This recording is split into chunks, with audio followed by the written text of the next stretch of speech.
This is the Planeteers Podcast. Stories of women who are doing the work, restoring what's broken, protecting what still holds, and showing us that change is still possible.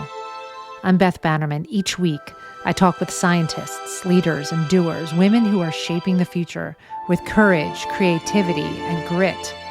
The damage is real. So is their courage to heal it.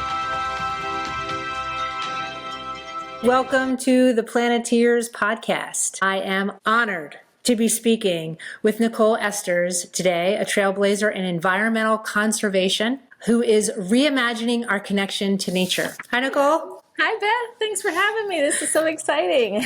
I'm so excited for you to get this off the ground. I know you we're just looking forward to it. Thank you for having me. Absolutely. And I'm honored that you are the first guest. And there's a reason for that, which we will get to. But let me continue on and introduce our audience to you so that they have the benefit of knowing you like I do. Niquole, with a deep passion for the oceans and unwavering commitment to equity and sustainability, you work at the intersection of natural resource management, community empowerment, and economic development. Your extensive background in international relations and policy has fueled nearly 2 decades of transformative work across Asia Pacific, Africa, and Latin America with Conservation International. As director of the Coral Triangle Initiative, you led programs that united nations to protect one of the world's richest marine biodiversity hotspots, advancing sustainable practices across coral reefs, fisheries, and food security.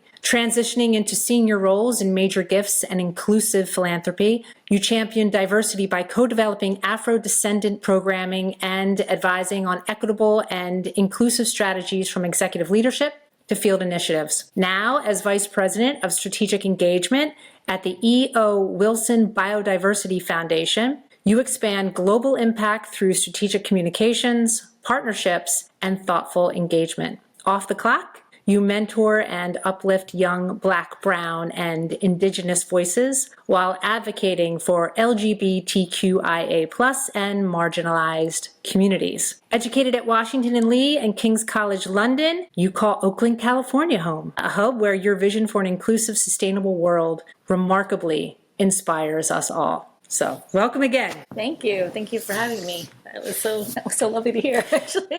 Yeah, I mean, you bring such a unique perspective to the conversations that we're having on the Planeteers Podcast, which is really all about talking to dynamic, remarkable women who are leading the charge when it comes to environmental challenges on the planet in every realm, from CEO to scientist, from activist to artist. And you sit in between a number of those different specialties in the work that you have done and the work that you're doing. But let me back up. My first impression of you, I have to say, was a pair of shoes you were wearing at a board meeting. We were both serving on the board for the International Ocean Film Festival. You were the chair at the time, and I was super impressed with your shoes. But I became even more impressed as soon as you started talking about the disproportionate impact on communities relative to extreme weather events as a result of the planet heating up. And I realized in a second that my job whenever I was with you is to be quiet and listen. So I want to ask you questions so more people can learn from you and your wealth of experience. But let's start by telling the audience how you got started in your career, what inspired you to take the path, and why the work matters to you. Well, that's actually a pretty easy kind of answer. I never really envisioned anything else. It was always the environment. I'm from the DC metropolitan area, Maryland. I went to, as a kindergartner, one of the typical things you do in my county is you go down to a national zoo. I went down to National Zoo with my class and my dad, who was our chaperone, and I saw pandas, and that was it. And so, as a 4 or 5 year old, I don't know how old I was, but I still have the picture from that day. And really, I still have, for the longest time, I had a stuffed animal that we got from there, but it was your typical veterinarian, zookeeper, and those were the two kind of plans, right? And so pandas were my favorite animal from kindergarten till about 3rd grade. And then when I was in 3rd grade, my family and I we went to Orlando for Disney World, and it coincided with having to write a report on an animal of my choice. And so I thought I was going to be very smart. I was like, well, we're going to be down in Orlando. Let's go to SeaWorld. I will write a report on orcas and meet Shamu. And for good or bad, that's what happened. I went to SeaWorld. I didn't meet Shamu, but I talked to some people who were Shamu adjacent. And from that day on, it's been all about killer whales and orcas and oceans. Got 100% on that report. I still have that report. That report has traveled around the world with me. It's one of my pride and joys. Yeah. But that was it. And so there was no plan B. What did change was how I saw myself with the environment, with oceans. I wanted to be what I call at the time a whale specialist. And then of course that means a marine biologist. I got to high school and had to dissect something and realized that wasn't happening. That was not a life I could lead. I thought because whales I would never have to dissect, and someone had to explain to me, no, but you still have to dissect things into classes until you get your degree. And I said, okay, well, we're not doing that. So then how can we study the other parts of their environment? And so I saw oceanography. And so I was like, okay, we're going to do that. I went to school for a geology degree, got to my first geology lab. We were out in the Blue Ridge Mountains. My professor was standing across a river looking at an outcropping, saying how amazing it was. And I was like, oh my God, I can't do this. I don't like rocks that much. He was just, wow, they're amazing. And I was like, oh my God, I was having an existential crisis, on the sidelines way back. And I can't do this. I don't even like rocks that much that I could see. I'll never be able to see rocks at the Marianas Trench and then, in the bottom of the ocean. What am I going to do? And so I came back and I called my father, who at the time was not thrilled with the oceanography plan. He wanted a lawyer. He wanted more stable. He wanted more traditional stable. And I said, Dad, I can't do this. And he goes, oh, thank God. He said, so what's the plan? I said, I don't know yet. And then I had this wonderful professor who was a congressional scholar, and I got into politics, and I kind of got into that, and I realized I really enjoy understanding why someone makes the decision that they make. And I love information. I love learning about, the realities, the challenges, history. I read a lot of history. I watch a lot of documentaries, even ancient history and medieval history, things that are hundreds, if not thousands of years ago, but still have really relevant things happening now. And so how do you bring all those things together to affect, in this case, the protection and conservation and sustainable management of our planet? And so it was still oceans and coasts, but it kind of morphed into international relations and policy and things like that. And so I found myself really liking that. I continued through Washington and Lee. I came into Conservation International as an intern. Then the question became, well, what part of policy? Well, I don't know if you knew this, but I certainly didn't. There's a bajillion different types of policy. There's fisheries policy and enforcement policy and all these kinds of, and so panicked again, and then realized, okay, this is what I want to do. I want to kind of think about it from a boundary, like a geopolitical perspective, right? What are the rights and the kind of UN conventional law of the sea and different kinds of governance issues. And so as I kind of take all of that into my career going forward, I was thinking, okay, I'm now serving as a position of, you have a scientist, you have a bureaucrat, you have a NGO staff member, you have an academic. All of those people say different things. They may connect, they may not. Sometimes they say, well, clearly the obvious answer is this. No, it's not. How do you translate all those different things into the language and into the perspective, into a way that can bring everybody together in a respectful and appropriate way? And so I'll end with saying, the best thing about my plan has never changed in terms of the environment. It has evolved. And the only reason why I was able to do that was because I had two parents who were beside me and supported me the entire way. Didn't understand. My parents are from the Bronx. We were not out there camping or hiking or anything like that. I'm an anomaly in my family. They're just like, where did you come from? You dive, you camp, you do all. No, they didn't understand it. They weren't really all that thrilled with it. Again, my parents got married really young. They wanted stability. They wanted safety. They wanted security. My dad's a firefighter, so he's all about emergency preparedness. But they always supported. They always were like, okay, talk to us about this. What do you want to do?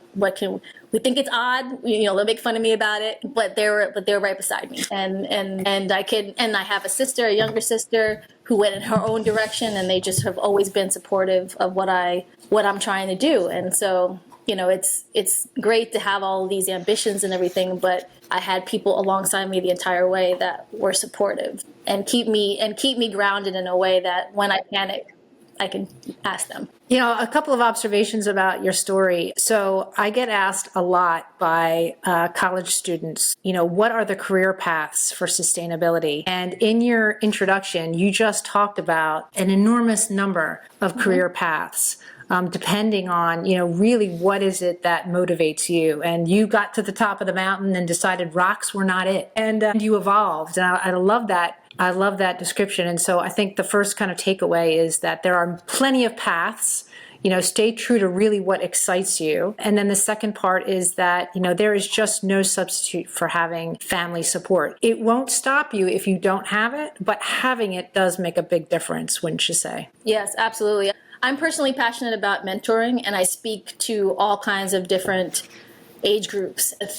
For your middle schoolers up, I always talk about it's okay to change. You will change. Who you are as a 14-year-old or as a 18-year-old, as a 20-something-year-old is going to change, and that's okay, and that's natural. And that's kind of really what I want to emphasize. I said I always want to do environment, and I was really lucky. Not everybody goes into college knowing what they want to do, but even then I had to figure it out. And I got to a point where I changed careers. I didn't realize I was doing that, but I changed careers when I went into development and fundraising. I wanted to learn a new skill set, so I changed careers, right? And as you said, I wanted to be this, that didn't work out. I went this way. And even if you evolve, it's okay. You can always come back. You can always do things in your personal and your professional time. And so, very quickly, a story that I always tell people, when I was trying to figure out what I wanted to do for graduate school, I was panicking.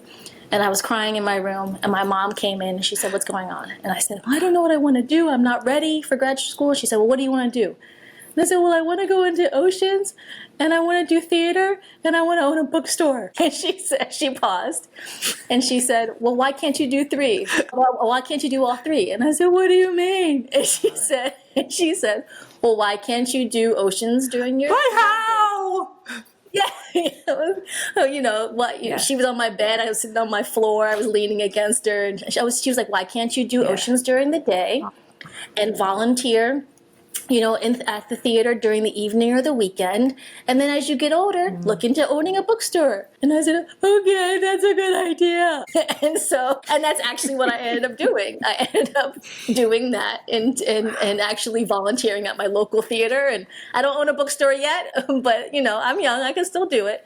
But that's what I always tell people. There's ways to do things and to follow your passions in all different parts of your life. Yeah, and I guess the other insight there is that we can have it all. We don't necessarily need to have it all, or is it conducive to a healthy lifestyle to have it all at once? We can sequence things out. It's not just during the day and during the evening, but during this phase of my life and during the next era of my life. So really wise.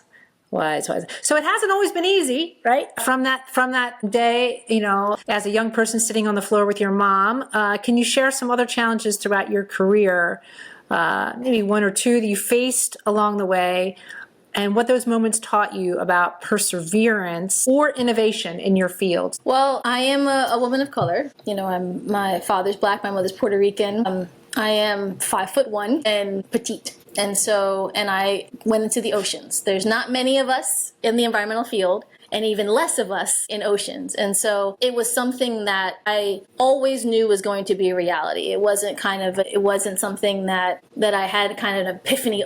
This is what, it's just something that I knew, right? And again, it was, I'm going to do the environment. I look around, there's only me.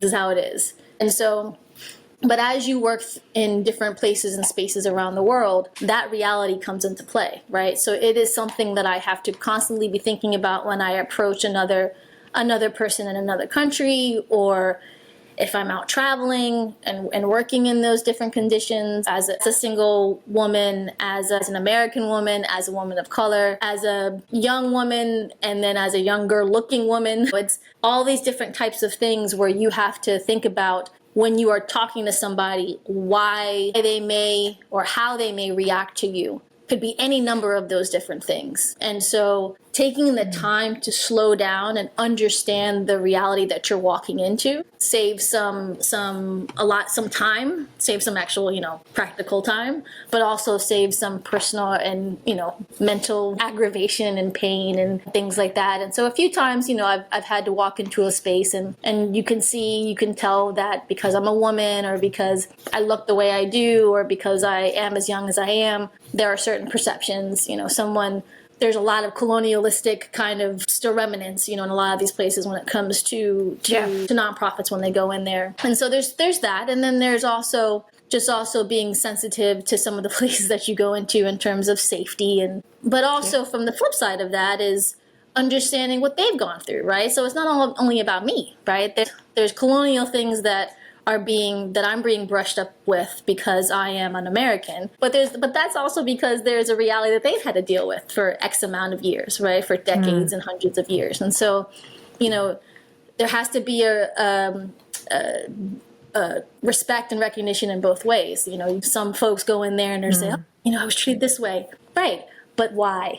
Maybe why were you treated that way? And so some of the challenges have been, and some of the ways to innovate and not so much innovate, but just kind of common sense is, take the time, take a second, take a moment, recognize, respect, and wonder and question, and a lot of times be quiet and just listen and observe, right? And know that what is happening in the Pacific or Asia is different than Africa and the different parts of Africa and different parts of, all around these. It's not, Africa's not one continent, the Asia Pacific is not one region, and Latin America is not one place, so just having those kinds of, that patience, which I had to develop, right? And it was more, and I also had to kind of come out of my own shell and assert myself a little bit more, but obviously in a respectful way, right? When I first started, I was very quiet and just I listened, but I also didn't necessarily open my mouth when I should have, right? And so learning that and growing in a respectful and an appropriate way is something that trial and error around the world. Well, listen, so patience, curiosity, empathy. What great attributes to bring to in any job. The world needs more of that in every role, regardless of whether it's environmentally related or not. But really, what's going on? What are you working on right now? And tell us a little bit about it. Great. Well, happy to. So I am with the E.O. Wilson Biodiversity Foundation. And for those folks who don't know who E.O. Wilson was, he was called as the modern Charles Darwin. And so he is in my world, in conservation space, he's founded so many different kind of disciplines. E.O. Wilson focused on the importance of species. And so he focused on understanding and equating all species equally. There is no, we are one species amongst millions and millions. And so he was an entomologist, and he focused most of his career, if not all of his career, on ants. And as he said, the little things that run the world. So he was fascinated by ants and by bees and by little tiny critters that you and I and most people would ignore. But E.O. Wilson's point was you can learn so much from all the different species in the world, from the littlest ones that you don't think do much, but move mountains and lift trees and rocks and things like that. And so he brought that kind of thinking into creating scientific disciplines, island biogeography. He wrote books. He wrote 2 Pulitzer Prize winning books. He gave lectures around the world. He sat on boards of famous organizations, environmental organizations, the Nature Conservancy, WWF, Conservation International. He created and trained hundreds and influenced hundreds of conservationists, hundreds of scientists, species scientists around the world. And it was all about species build up to ecosystems, which build up to landscapes, and it's a ladder, right? And so if you affect one, you affect the corresponding bits, right? And it's all connected into this, in this giant web of life. And so the E.O. Wilson Biodiversity Foundation is really an organization that is focused on all species around the world. There's a lot of organizations that are focused on different species, whales, pandas, snow leopards, things like that. But the E.O. Wilson Biodiversity Foundation is focused on all mammals, all birds, all amphibians, all trees, all, that kind of global scale of perspective. How do you recognize, respect the importance of biodiversity at large, writ large, and its presence and its importance in the way this planet functions? And how do you, as one of my colleagues kind of said, how do you elevate the conversation around biodiversity such that has happened around climate change, right? There's, you have this podcast that you're talking about climate change. How do you have, there's all these there's climate weeks in different cities around the world. And there's an annual conference that happens all around the world each year in different spaces around the world. There's a lot of conversation around climate. How do you have the same kind of conversation showcase the same importance around biodiversity? Because without the biodiversity, to mitigate some of the climate impacts, it's all connected, right? And so how do you place the equal importance that biodiversity needs and requires to elevate it and to bring it up to that kind of level of profile in the world and in the public? And that's what I was really fascinated about the organization. I had worked on the ground with various people and governments and communities and decision makers. I wanted to see what the science side of things was. Marine biologists would say, oh, I came and I found this fish. Well, great. And I would say, okay, what does that mean, right? And then another person would say, well, we have this law. Okay, what does that mean? Well, we have this funding. What does that mean? But I wanted to see the pure science. I wanted to be able to be part of, now that you have this science, what will it take to bring it to people in a way that's clear, that is impactful, that is like vibrant and fun, and something that they can get behind and excited about. That's why, and I shifted to joining the foundation. And then the other part that I really love, going back to my mentoring kind of passion, E.O. Wilson Biodiversity Foundation focuses on research now, species now, but also focuses on education. So our programming has education curriculum that's aligned with national standards for K through 12. And then also in another program, mentors graduate students and postdoctorate students, so that not only are you talking about what's going on right now,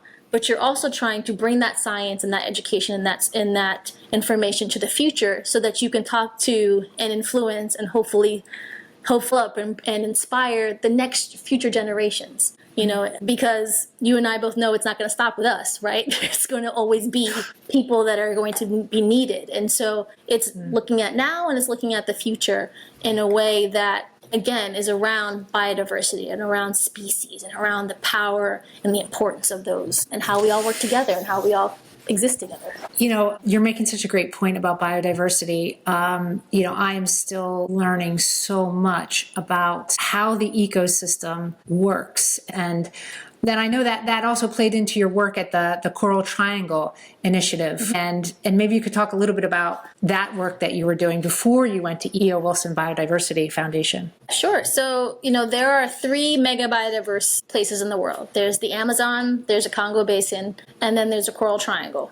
And so the Coral Triangle region is the center of marine biodiversity in the world. So what that means is the countries of Solomon Islands, Papua New Guinea, Timor-Leste, Indonesia, Philippines, and Malaysia have on their waters the most coral biodiversity, the most reef species, the most mangroves, the intact mangroves. They are incredibly significant when it comes to whale and cetacean migrations. There are 6 of the 7 sea turtle species that are there. Sharks and manta rays, it's just the life. If you look at a map in that area, because there are so many islands, all the little currents that go around there mix. And so you have so many different nutrients that mix, that brings together life. And so, you have cold water and hot and warm water, and water coming from the Indian Ocean and from the Pacific and up from Australia, and it's just kind of mixing together and swirling around, and you have all of these different things that are alive, that are allowed to thrive there. And I also should say that on land equally is amazing life as well, right? If you go to the island of New Guinea, I mean, it's a birding paradise, right? And you can go to the Indonesian, to Sumatra, and to Java, and again to Borneo. I mean, just amazing places that have that, where life on land and in sea, in the waters, in the ocean, nowhere else in the world. And so that was a really amazing place to work, because I remember the first time I went diving there, it was in eastern Indonesia, and I had been staring at pictures and photos from these places for like 3 years. And I went diving, and the first time I went diving, I looked at the wall, the coral reef wall, realized it was real, it wasn't color corrected, screamed, and then started hyperventilating because I forgot to breathe. So, and that was, and then luckily I had a great colleague who was also a dive master. But it was just it literally took my breath away. And it still does. I went back years later and it was still the same. And so, but equally a wonderful and fantastic and making it a wonderful place to be is the people that live there, right? Coastal communities around the world are amongst the most vulnerable populations. And when you think about climate change, and you think about the climate impacts, sea level rise, and weather patterns changing and things like that, if you evacuate because of a huge sea level rise, you don't evacuate into empty space. You evacuate into your neighbor, or you back up into your neighbor. That means that there might be conflict, or there might be, there might be any number of things that happen. Competition for resources, competition for infrastructure. Yeah. Yes. A strain on the system. If something bleaches, that means you might have to go out farther to go fishing. Well, if there's more powerful storms or unforeseen storms, or your weather patterns and your seasons have changed, then that makes it more dangerous. That means that people get lost and boats go down, right? So is that, are we getting into the topic of disproportionate impact on local communities? Yes. Yes, we are. Yes, we are. Yes. And it is a reality. It is a reality that coastal communities, and when I say coastal, I mean along waterways. So I'm talking about island communities, but also along lakes and rivers and streams, right? And majority of the world lives within, I think, 100 kilometers of oceans. And so this is billions of people that are affected by this kind of thing, by the reality of climate changing and what that means in all kinds of ways, shapes, and forms, right? Whether it's a wildfire, whether it's a flood, whether it's a typhoon, whether it's all of them, that happens, because that also happens, right? On top of the regular reality of, resources getting scarcer, right? Or fisheries being depleted, or other kind of stressors, right? And that doesn't talk about economic stuff that's happening. It doesn't talk about geopolitical things that are happening, social things that are happening. That's just nature. And so then you can get into interconnectivity, right? Then it leads you to how things are all connected. I read Naomi Klein's book, This Changes Everything, and she talks about the kind of these two forces. You've got the economic system, and you've got the ecological system, and they're at odds right now because the economy needs to grow, right? And we're already kind of outpacing the limits of natural resources. So the care capacity of the planet we're already overshooting it in terms of growth extracting from the planet, and the population continues to rise. And with that, she said, if you think about like the economic system and the ecological system, the laws of the economy versus the laws of nature, the laws of nature are going to win out. And the losers in this situation will be humans. Right. And the planet will probably recover at some point, but it's going to have a devastating effect. And I think it's really important. Like, I was talking to some friends. I was living in Scotland for about 5 years, and I was talking to some friends over the holidays, about this podcast. And they said, make sure you remind people of, the importance of this topic and how critical it is. And I'm like, yeah, but having a doom and gloom perspective and scaring people, when they already have, like the typical person already has 11 or 17 high priority worries that they already have. Right. And, the earth getting warmer, yes, it's important to people, but they feel powerless to stop it. I get it. So I don't want the podcast to be gloom and doom. At the same time, I don't want it to be Pollyanna. I really want to focus on work that you and others are doing to kind of really shine a light on the fact that, okay, we are where we are, and let's just get stuck in. So do what you love, make a difference in your corner of the world, and just keep going. So how do you keep going kind of in the face of, bad news, quite frankly? Yeah, well, I think your point that you raise, the ecological and the economic, right? And that's where interconnectivity, comes into play. And again, going back to E.O. Wilson, I was talking to the CEO of the organization, and I was talking, intersectionality, interconnectivity, and I was using all of the buzzwords and stuff like that. And she said, yeah, he talked about that. He called it consilience. And I said, that's right. And that's one of the things, again, that I really liked about E.O. Wilson's writing. Yes, he's an ant guy. He was an ant guy. Yes, he was species and bees and little guy, but he also loved the humanities. He also loved art. He also loved, and understood that there can't be one without the other. Within us as people, as humans. And so if we can bring that together, then we can use our knowledge, our experience in both of those realms to make a change and to impact for the better and for the positive. And so that's where, there's a lot of stuff that's happening on the ecological side, but that's where you can talk to economists that run models, right? That are dealing with financing and farming and things I don't even know about, right? And subsidies and things like that. And so that's where, and that's where you talk to people who are in the health sector and in the education sector and in the legal sector and in the, in journalism and media. Yeah. And that's where you can reach out, because the planet is warming, and yes, species are disappearing, but they're not disappearing because there's like two things that happen. It's because of things that are happening in the economic world, that are having an impact, right?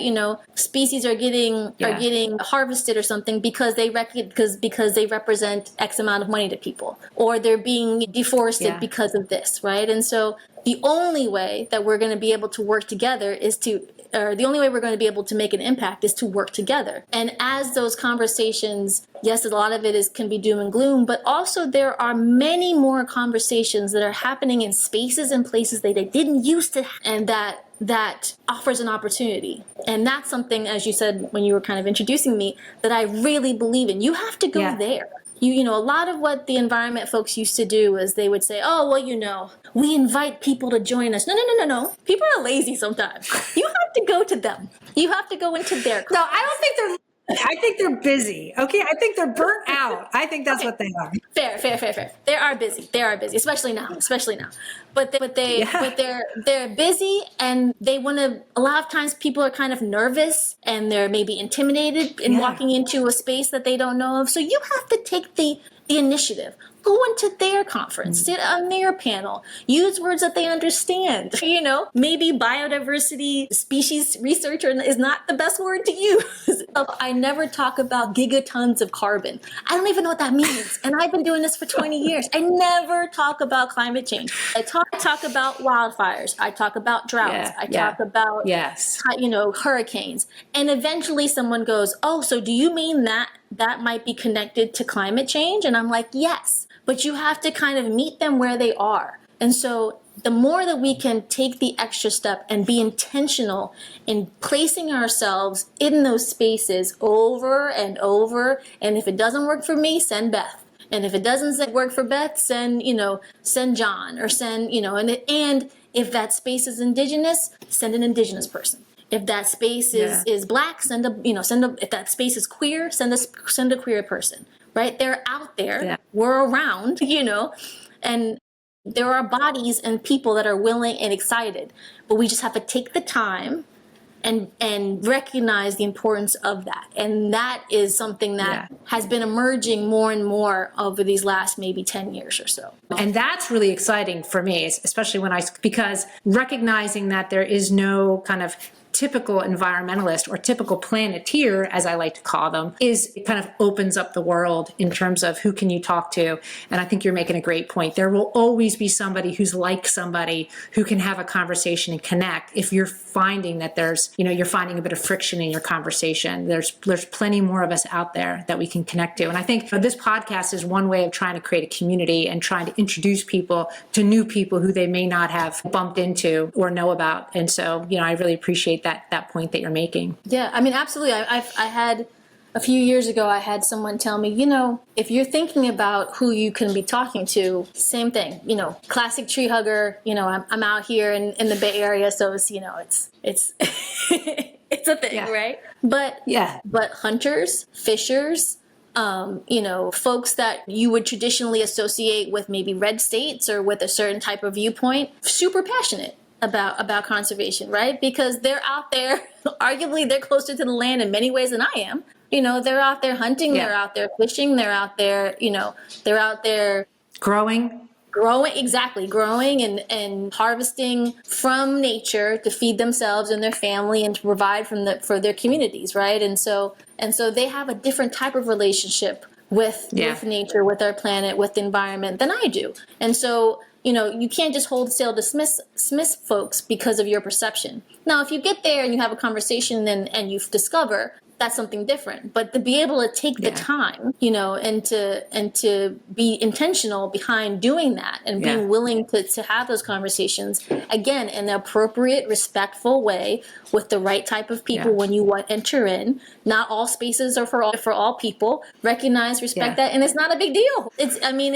It's unfortunate in many ways, but it is the reality that we face. And so as we're thinking about where we are in the current climate,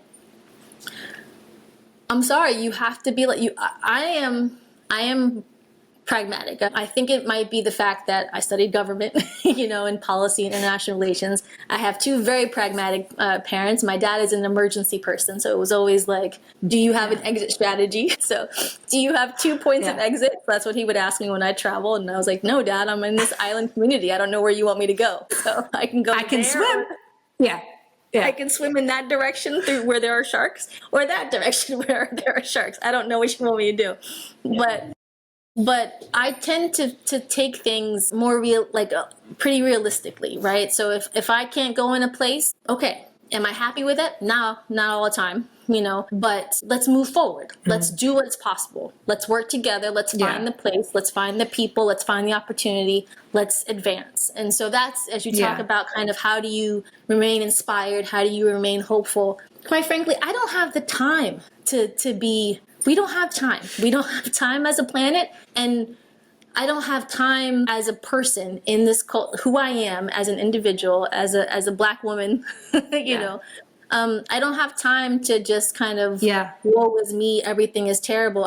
We don't. And so, yes, you do have to kind of make space for that within yourself, and you do have to take some time to make sure from your mental health, your processing and things like that. But that's why I try to kind of mix things up with personal and professional and kind of divvy up my life and spheres of how can I work? How can I promote my passion? How can I do what I need to do to achieve all the different goals that I have in life? Because that way, as things go up and down, you can try to work to find some kind of balance. Is it always balanced? No, especially since January 20th. So, but it's been a lot, right? No, I was just going to say that obviously there are going to be points of kind of, there's going to be low points, right? Where you're going to feel outrage about something that's changed, that didn't go your way. Then that could be a small project. It could be a sweeping policy. And being able to kind of recover from that state where you feel outraged or powerless or kind of despondent, and being able to kind of dust yourself off and keep going is really that sustainable fuel that's going to actually make a difference in the long run. Because, I myself, I have felt it. I have witnessed others experiencing kind of, just feeling down about the size of the mountain that's in front of us in terms of, what we need to change and how many things have to change in order for us to kind of get the planet to be in a more healthy state. It's not a good use of our energy. And I like the way that you described it, which is like, I just don't have time. Like I have this one life and this is important to me, and I'm going to conserve my energy and use it where I can create an impact. Not to say that you can't have, a meltdown every once in a while, but it's as long as you're able to bounce back. I mean, that's the thing. That's the resilience, right? That's the perseverance. That's great.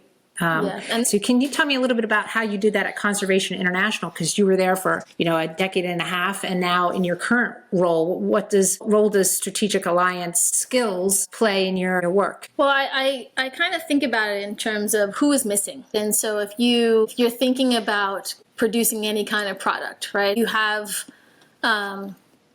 focus groups, right? You go out and you create a listening campaign, or however you do that. I don't know the specifics of it, but you go out and you canvas different groups of people, and then from that input, you create whatever kind of computer or whatever thing that you're doing. It's the same thing with environmental, and natural resource management. Who is missing at that table, right? If you're in a particular place, who is going to be impacted by your decisions around that place? Is it going to be business, community, indigenous community? Is it going to be, the levels, the scales of impact? And so as you think about alliances, relationships, partnerships, who's missing? And the only way you can do that is if you start with going in there and having conversations and being really humble and really checking the ego, and starting from a place of just tell me how much I suck. Tell me how much the people who have been here before me have sucked. Or the fact that nobody's been here and we've taken too long to be here and y'all should have been here 20 years ago. Just tell me all of this first, because first of all, that gives me a lot of context that respects you and your knowledge. I need that, and it starts to build that trust. And so as you think about what that means, and as I've kind of thought about what that means, I've been yelled at. I've been, in different places. I've been told you don't know anything, you're wrong, ignored. And that's all kind of part of the process, because at the same time, when I do know something, yes, I'll say something. Or when the time comes for me to say from a process, and then there's a decision point and maybe we can go left or right, and I'm really, really sure we should go left, then they might actually give me, a lot of times they'll give me the respect and they'll listen because I have shown them equal respect. And so that's, and to be fair, while I was in Conservation International, I learned by observation. I worked with many colleagues around the world who I followed their example. They were my mentors. They were my teachers. They were my fellow peers, right? We learned alongside each other and we bounced ideas off of each other. And so, in the Philippines, in Costa Rica, and in Ecuador, and in the United States, and in Kenya, and so that's where I learned alongside and from them, and it was where I got my own type of education in terms of being both part of the environmental movement, but also kind of a global citizen. How do you show up in the world in a way that you want to show up versus having something. Was there one strategic alliance or one partnership that comes to mind that was particularly memorable for some reason? Either challenging or because it was just a great win? Yeah, so we worked with a series of communities in Papua New Guinea, in Milne Bay province. It's the largest maritime province in southeastern part of the country. And my organization had been working there for a long time, but through a series of previous projects,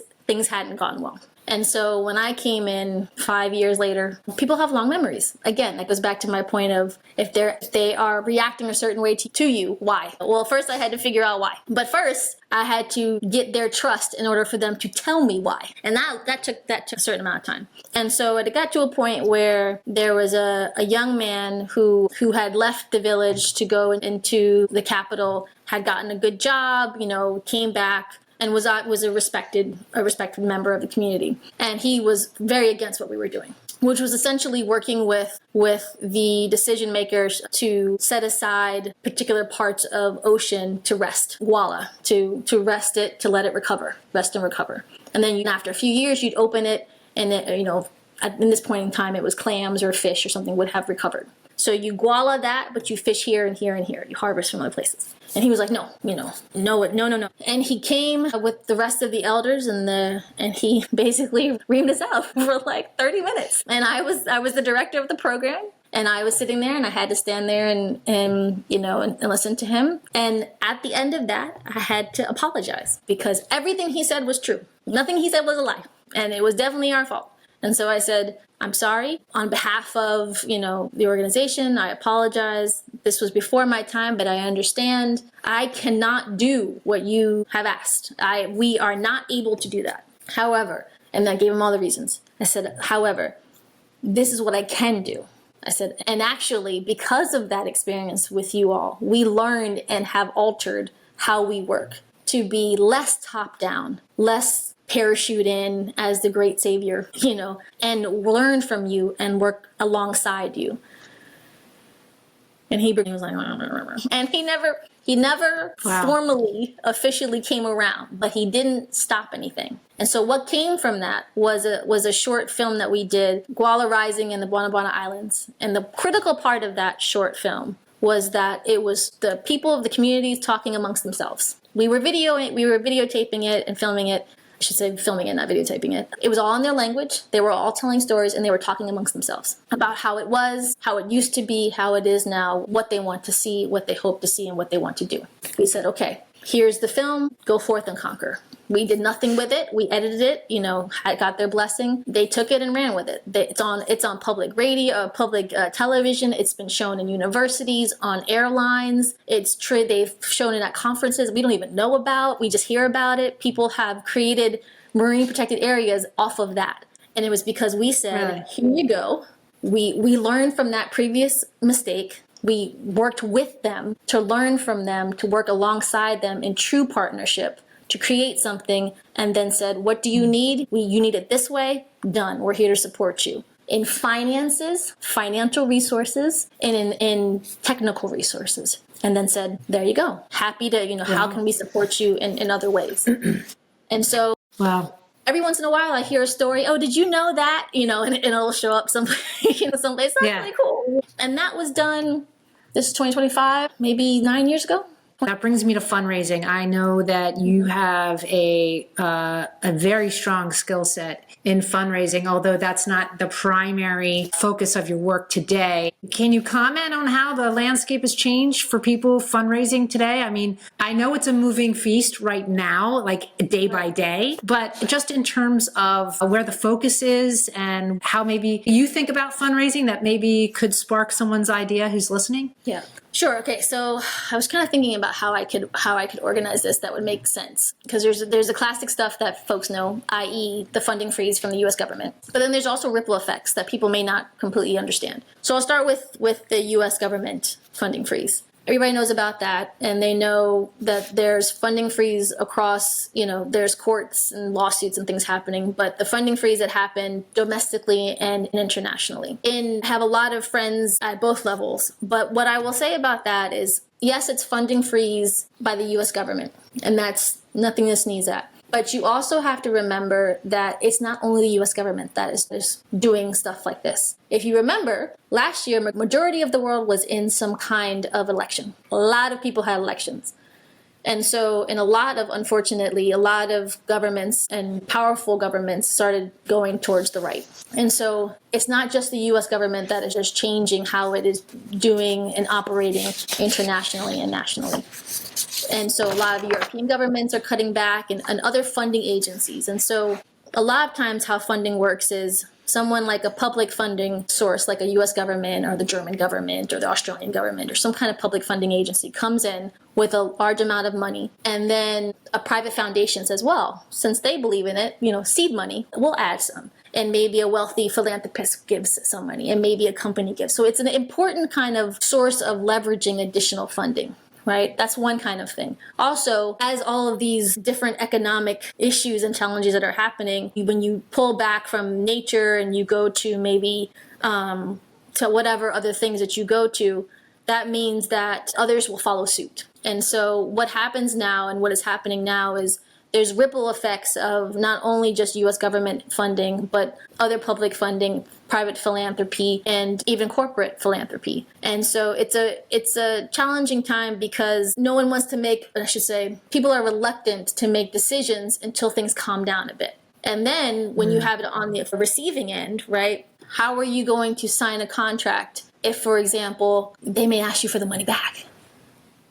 They may say, yes, you have this contract, but never pay you. Or and if you then grant out to folks in Uganda or folks in Cambodia, how do you guarantee them that? How do you, if because it's not only USAID giving you directly money, it's also giving you money and then you passing it along, depending on how you're set up. And so, there is this week in San Francisco, there is something called the Global Philanthropy Forum. And there's a lot of these recent conversations, obviously, with everything that's happening, a lot of these philanthropic conversations that are happening. There was an environmental, I think it was a biodiversity philanthropy forum just a couple weeks ago in DC. Largest environmental biodiversity folks came together. And so there's a lot of kind of reckoning about how you even frame your work. Do you even want to say climate change? Do you even want to say diversity, equity, and inclusion? Do you even want to say, environmental justice? Do you want to say what the Trump administration came out with those words you can't say anymore? So there's a lot of uncertainty. There's a lot of soul searching from a philanthropic side. What kind of philanthropist do you want to be? Does a person want to be? Do they want to be no, you're not going to intimidate me. This is who I am. This is what I believe in. This is what I'm going to fund. Do you want to be one that wants to have some kind of version of I'm looking at it from a different type of angle. I have multiple perspectives and current, things I'm not thinking about. Do you want to do some other kind of combination that I don't know about yet? From an organization that is applying for that same kind of thing. Do you need to change the way you speak about things in order to get funding to support safe houses for women?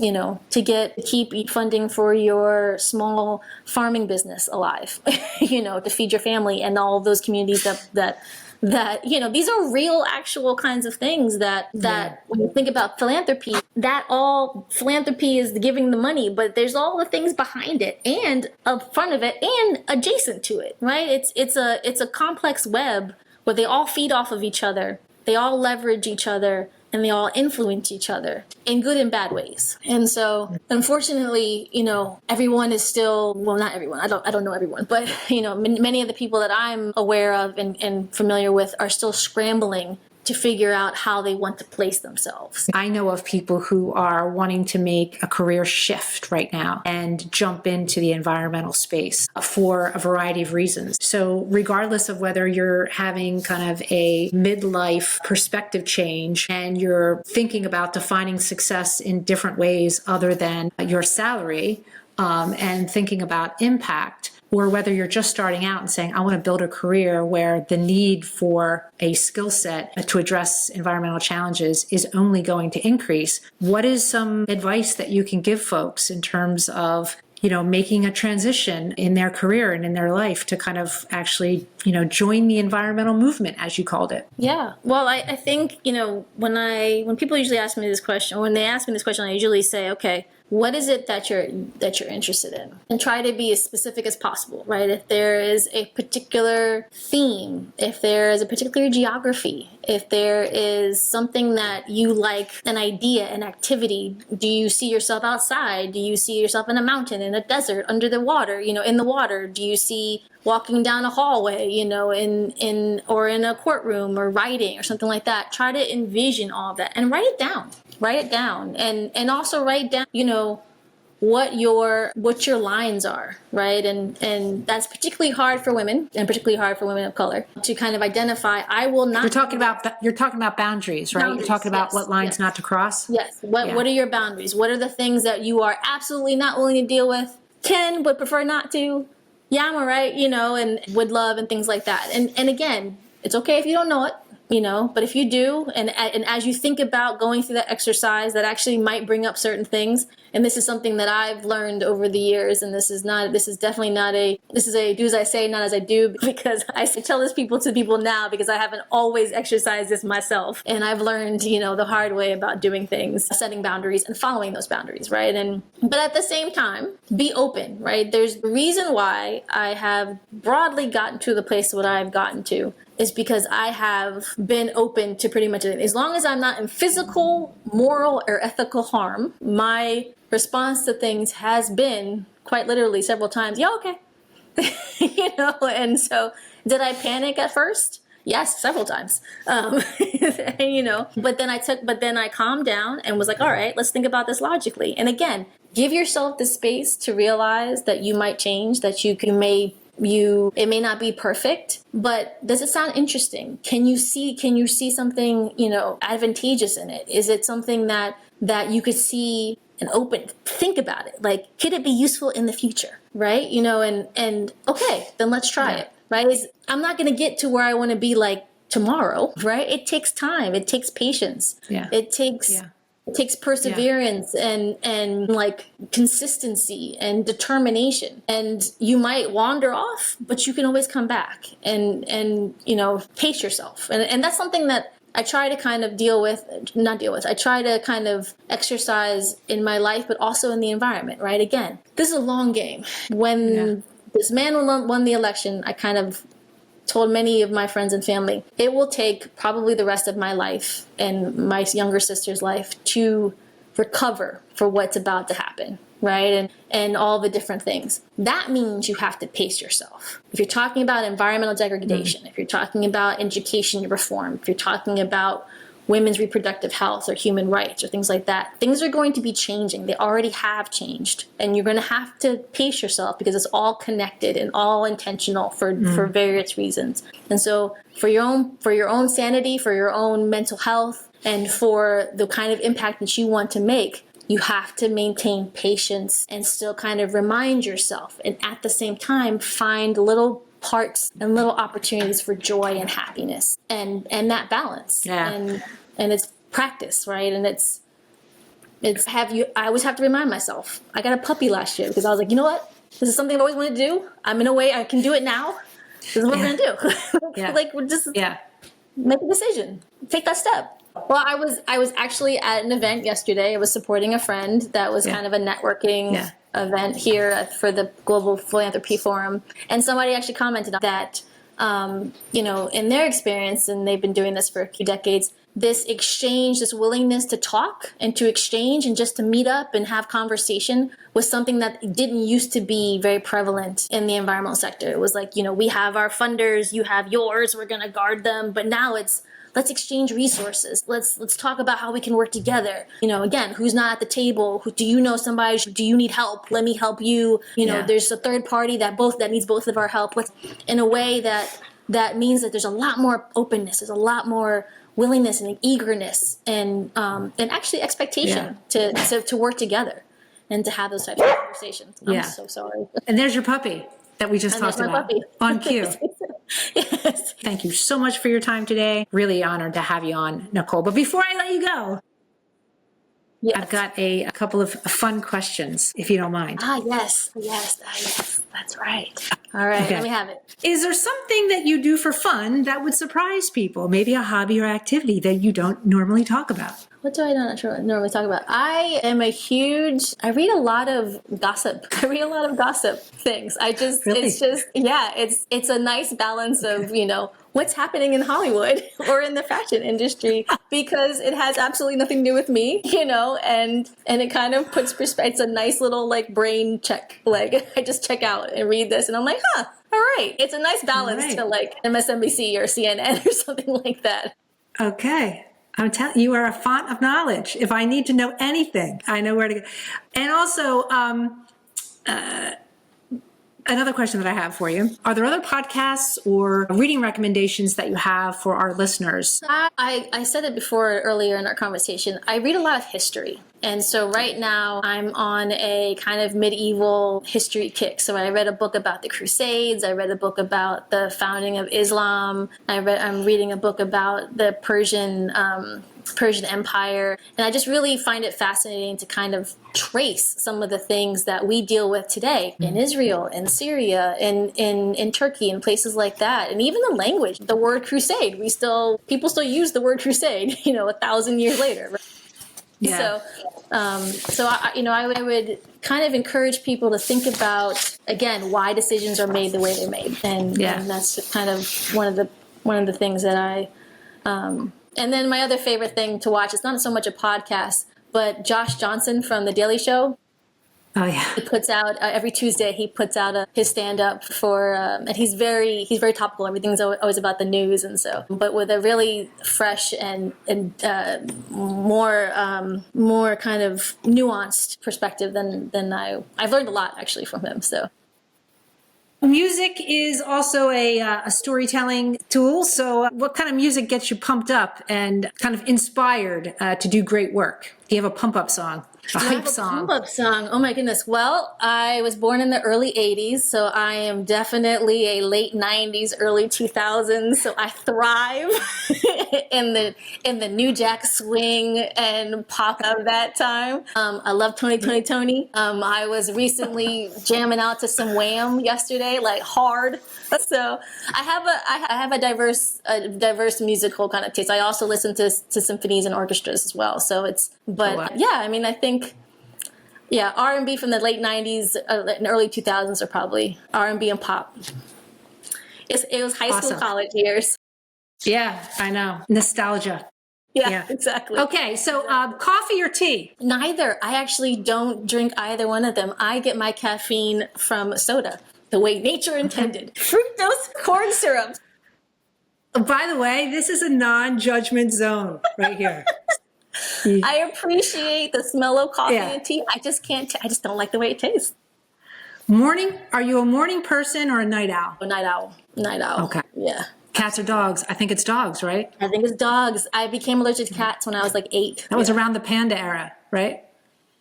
Yes, exactly. Exactly. Dream vacation destination. This ought to be an interesting one for you. So you've been around the world.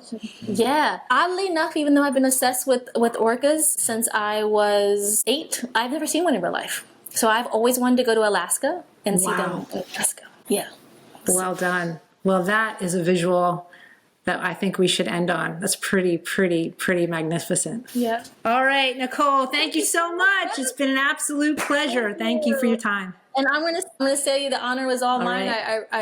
I can't wait to see where you go with this. I'm gonna be listening and watching as much as I can, supporting how I can, and tell me what you need from me, and I'm there. Thank you so much. You're the best. Love you, Niquole. All right, have a good Take weekend. care. Take care. Thanks for listening to this episode of the Planeteers Podcast. If it meant something to you, send it to someone who'd care, or leave a review to help others find us. You can find us on Insta, LinkedIn, and Blue Sky, or at planeteerspodcast.com. Join us next time with more women creating a cooler world.